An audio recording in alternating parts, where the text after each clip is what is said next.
I'm Steven. And I'm Spencer. Welcome to Ragnarokast, your podcast for all things marketing and MarTech. Hello, everyone. We're the co-CEOs of Ragnarok.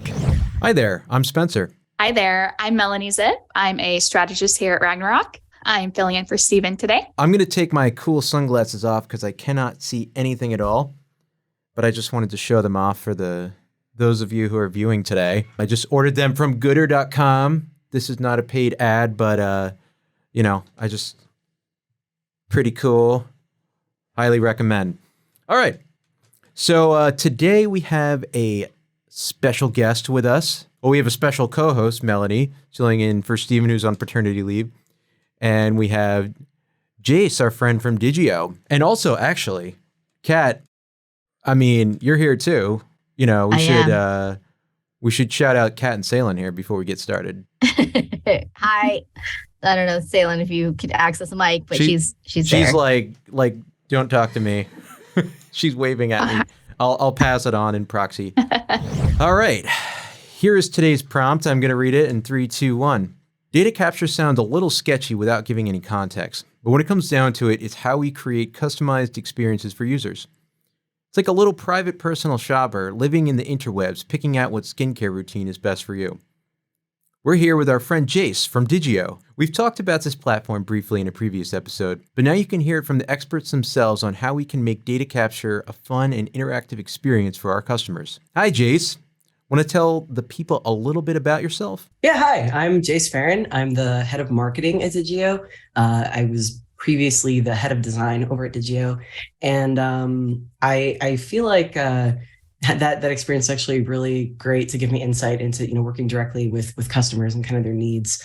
And I also have a background in working in e-commerce, working for publishing. And so I have a pretty good beat on, some of those goals and needs from those customers. Awesome. And Jace, you're based somewhere here in the New York area? Yeah, I'm in upstate New York. Got it. Okay, cool.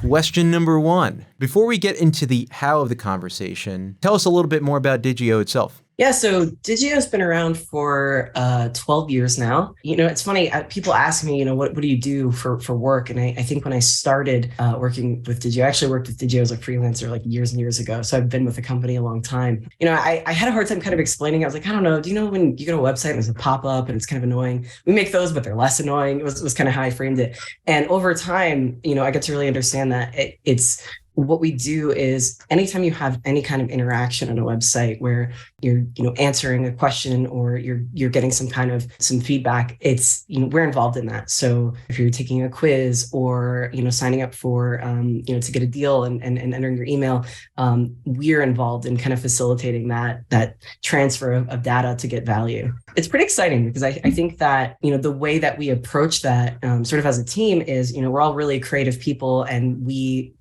try to approach it really earnestly of like, what are the things that get us excited about, going on a website and what's going to make us trust a brand and want to interact with a brand. And so we really look at it that way. And so we try to come up with like more exciting ways instead of just like, join our newsletter and, really, really engage in audiences authentically. But also, looking at kind of the numbers and the tried and true, what works and combining those thought processes to come up with a really fun, engaging interaction. Melanie here's had quite a lot of experience on your platform. So Melanie, maybe you can add a little bit of, as an external power user, a little bit of your insight on it. Fun fact, I've worked for over 20 companies in Digioh. I've worked for companies directly that use the platform and then also working on the agency side and helping clients build out Digioh capture widgets. So as Jace said, I think a lot of people come to Digioh thinking that it's a tool to help you build your email list, right? So sign up for our newsletter, get this thing, but it's so much more than that. I think the one thing that really I highlighted with my clients and just working in-house as well was how can we use this and like align it with our content calendar and what we have going on. So we've got this new launch or we've got this quiz or, hey, we just want to find out what our audience is into at the moment. We use Digioh for all of that. So quizzes, polls were really popular and really just using it as an extension on your website. So I think that's the value in Digioh is it's so flexible and allows you to do that. And it can be really fun. So I agree. There is that kind of getting over that hurdle of, oh, this is just an email capture, boring thing, to really having it power anything that you're doing from a promotional standpoint. Yeah, no, I really love that too. I think exactly that is thinking about, what are your goals, and you're looking at your production calendar, because there's so many things you can do. And really it's, tying that all together, where when, someone visits your site, there's banners and teasers and, a hero section, and it all ties into the same messaging that you really want to promote, and working towards the same goals. And so it's so much more than just, capture an email, but it's using all of these features to really, connect with an audience, and to, update it kind of on the fly, because it is really flexible. So that was very cool feedback to hear, that's sort of your approach to it, because that's perfect. That's exactly what we want everybody to be doing. On the kind of fun side, because most people don't think of, like you said, like widgets and stuff as fun. What are the most engaging features? Not just the ones that capture information, but actually like make it a real experience for users. Yeah, I think that's a great question. It's actually funny that you were wearing some Gooder sunglasses, because they're one of our customers, and we actually we have a quiz that we built for Gooder to help you find the perfect shades. And I think quizzes are like just hands down one of the most fun ways to engage with customers. But it's also, you're getting a lot of value out of taking a quiz, because you're finding something that's so unique and custom to you. And, so we have this quiz, and it's got, this really great buttons with, there's images of each frame shape. So you can actually look, okay, I like cat eye, or I like square sunglasses. And you can go through and answer these questions and get something at the end that's really perfect for you. And it's a lot more, fun than just like scrolling through and browsing, 1,000 products on a site, but to just have a really, a short interactive experience. You're answering questions about your preferences. There's, really good visuals that kind of help you shop. And in the end, you've got something that's custom to you. And it kind of has that feeling of, like when you take like a BuzzFeed quiz, and you're finding out exactly what Disney princess are you, but instead it's like, what are the perfect sunglasses for you? And I think that experience just feels so much more organic than, scrolling through and applying filters and browsing. And it kind of bridges the gap between, having someone who is an expert who's standing right there asking you those questions, and, being able to shop online. Having gone through that myself, it's really fun, because Gooder has such a fun brand. Like they say that their CEO is, I think it's Carl the Flamingo. Nice. And so all the emails are from Carl the Flamingo. And it's always like, wow. And there's lots of exclamation points, and all their product names have things like whiskey shots with Satan, gardening with the Kraken, sunbathing with wizards. And they're just sunglasses, but it's great. It makes it more fun. So it's cool that you guys can kind of be an extension of the brand itself through that experience. Yeah, it's super fun. The Flamingo, he makes an appearance like right on the splash page of the quiz. And it's great too, because I think that's one thing that, I find time and time again when I talk to our customers, what stood out to you about Digioh. And it's so interesting, because there's so many, really advanced technical things that we can do, and, integrations, with your existing tech stack, and you can customize anything. But the number one answer is always, oh, I can make it look exactly like my brand and be a part of my website. And it doesn't look like some, stencil cookie cutter quiz solution. It's funny, because it's something that I think it's easy to overlook, but that really is something that is kind of in the forefront of people's mind, is like, does this fit with our voice and our style and our branding? And, is it seamless as an experience on our site? And I think their quiz is perfect example of that, because it really does feel like it just fits right in, and it was built custom for them. And I mean, it was, but through, a platform that made it super easy. It's cool, because I think brands like that really have a strong voice get to carry that over with all of, quizzes or any widgets that they add to their site. It doesn't feel like this thing that's tacked on. It feels like part of just a complete experience. Melanie, from your perspective, having implemented Digioh and helped clients, and brands from within think through the best use of the tool, what are some key strategies that you might offer for a brand trying to make their Digioh experience fun and engaging? All of the experiences are going to be based on what they're trying to do. So whether that's capture more email addresses, whether that's drive product recommendations, we're going to build, different experiences based on what each brand is looking to do. But with that, there's some things that are pretty common for kind of getting out the gate and getting active capture on your site.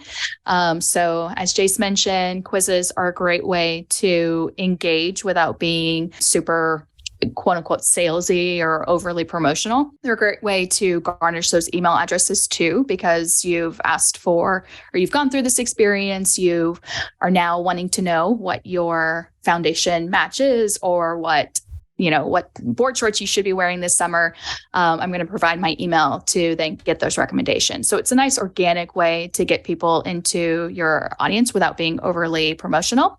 On the flip side, though, let's say we are having a Memorial Day sale and we've got a huge slash on prices or on products, or we've got a promotion that's specific to maybe an SMS list. Digioh's a fantastic tool to use for promoting that as well. So you can go down and say, hey, check this out, provide your email or your phone number for this discount, and we'll send that information over by joining the list. So lots of ways to gather information and get that out to your audiences. And then, even if you're just looking for site engagement, one thing that worked really well were polls. And we worked with a media site that I worked with, or a magazine. When The Bachelor was very popular, we would do weekly polls on who we think was going to make it the next week and provide, insight that way. So it's really just depending on what you're looking for in terms of engaging your audience or growing your list. Digioh can power really kind of any piece to that.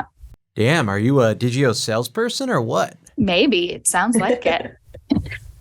But it's fun. I was just going to say, I need to take notes on all exactly. Yeah. Yeah. He's furiously scribbling in the That's background.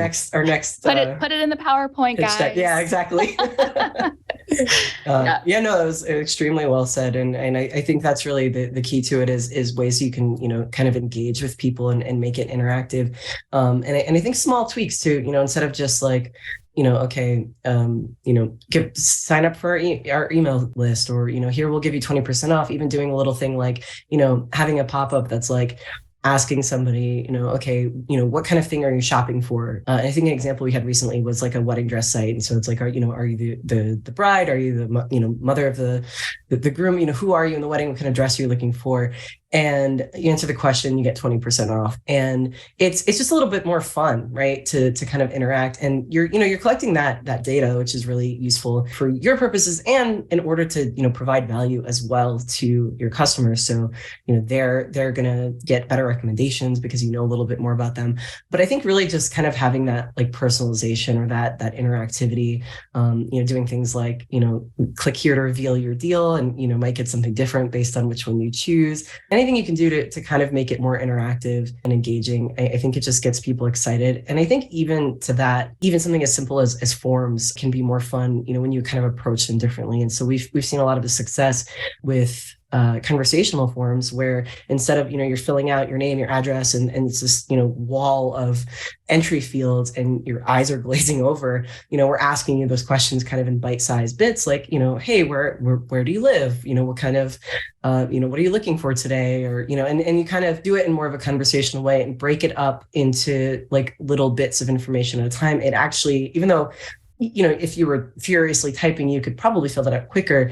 It's going to feel more digestible in that way. And so even that, it's kind of, even though it's not a quiz where it's like calculating a result, just kind of approaching it in like a more natural conversational way. I think people really just respond well to that. It's an easier interaction. It feels more friendly. And so, we really try to think about, anytime you're engaging with your audience, what is the easiest way to talk to them and get the information from them, and, make it clear that you're providing value. You're not bogging them down, asking too much, and just make it feel natural and easy. And that's usually the goal is just be very transparent, build a real connection with your customers. And that helps, I think, with that idea of, marketing is shady and they're just trying to steal my data. It's like, no, we're actually asking you very upfront and asking for your consent and using that consumer consented data to give you value and being upfront about what that value is. And, that entire approach, I think, is just so much more authentic and in the long run, powerful and, has better results, makes your brand feel trustworthy. And it's just more fun of an engagement than filling out a form or browsing through a site, clicking endlessly until you find what you need. There's definitely a stigma around light box captures or overlays, right? There's this, I mean, I can speak to this too, right? From a user experience perspective, you give it to a site and everything pops up on the page. You have cookie consent, and then you've got sign up for the email, and then you've got banners that are coming in, and that can feel way overwhelming and really crazy. We know that from just an experience perspective.